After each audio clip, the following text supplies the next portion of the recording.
Le Grand Matin Sud Radio, 7h-10h, Patrick Roger. 8h10, soyez libre, Elisabeth Lévy, bonjour. Bonjour Patrick, bonjour à tous. Une question, en fait, ce matin, alors qu'il y a le procès en appel dans le Samuel Paty, des complices du meurtrier. Présumé du meurtrier, de l'assassin. Est-ce qu'il faut faire entrer, comme ça est demandé par certains, Samuel Paty au Panthéon? Oui, alors c'est la demande d'un collectif auquel appartient sa sœur Gaëlle. Alors que veulent-ils? Ils veulent dire à travers cette panthéonisation que, je cite, l'assassinat d'un enseignant, ça n'est pas un fait divers, mais une atteinte à l'un des fondements de la République, d'accord? Pour les signataires, ce serait un message de fermeté civique à tous ces professeurs, vous savez, les héritiers des hussards noirs de Péguy, qui, je cite encore, font tenir chaque jour la promesse républicaine, souvent dans la fatigue et l'isolement. Ce serait donc une façon de dire à tous ces professeurs: vous n'êtes pas seuls. Alors, bien entendu, on doit honorer Paty, rappeler qu'il est mort pour avoir voulu apprendre à ses élèves à penser librement.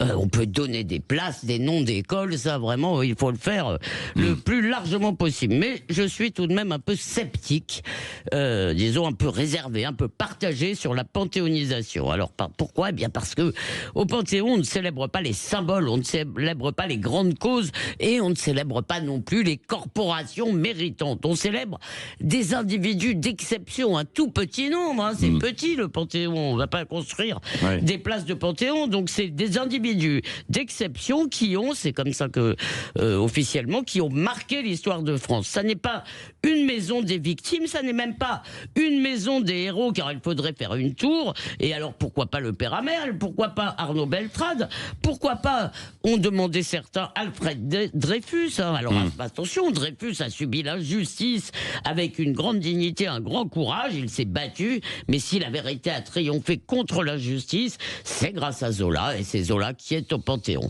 Et puis pour finir, Patrick, le Panthéon, ça n'est pas non plus un moyen de nous donner bonne conscience, de régler les problèmes que nous n'avons pas réglés en faisant un beau geste. Ah oui, qu'est-ce que vous voulez dire par là, Elisabeth Lévy? Je veux dire que la France n'a pas protégé Samuel Paty, elle ne protège toujours pas les professeurs menacés, le déni, le pas de vague, la fausse compassion sévissent encore, et pas seulement dans l'éducation nationale, alors que toutes les études le montrent, l'islam européen est gangrené par l'islamisme, la jeunesse musulmane française est de plus en plus acquise aux thèses fréristes, près d'un jeune sur deux, l'islamisme d'atmosphère s'étend dans l'espace public, et la doxa médiatique, c'est pas d'amalgame, attention, il ne faut pas confondre, il y a une toute petite minorité qui pose problème et une écrasante majorité laïque et républicaine. Eh bien désolé, c'est pas ce que disent les études. Et on n'honorera pas la mémoire de Samuel Paty avec des mensonges, ni même avec des grands discours sur les valeurs de la République, mais en rappelant chaque jour dans les écoles qu'au pays de Voltaire, on a le droit de critiquer et même de détester les religions. En disant ce qu'on voit sans peur d'être accusé d'islamophobie, comme nous y invite la courageuse Elisabeth Badinter, en affirmant avec Richard Malka que la laïcité, non, ce n'est pas seulement le droit de croire chacun à son Dieu, c'est aussi celui d'emmerder Dieu. Bon, voilà. Alors... C'est le titre d'un livre de Richard Malka. Non, mais c'est vrai. C'est assez partagé sur les réseaux sociaux, dans les votes là, et les commentaires.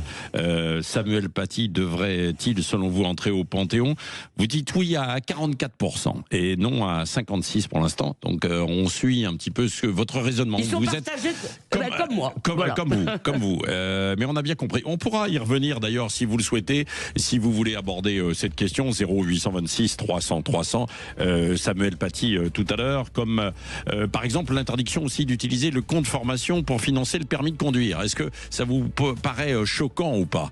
Question, et puis les agriculteurs. On verra tout ça après 8h30 évidemment avec Elisabeth Lévy. Éric Revel avec nous juste après l'invité politique dans un instant. Pierre-Yves Bournazel, candidat à la mairie de Paris.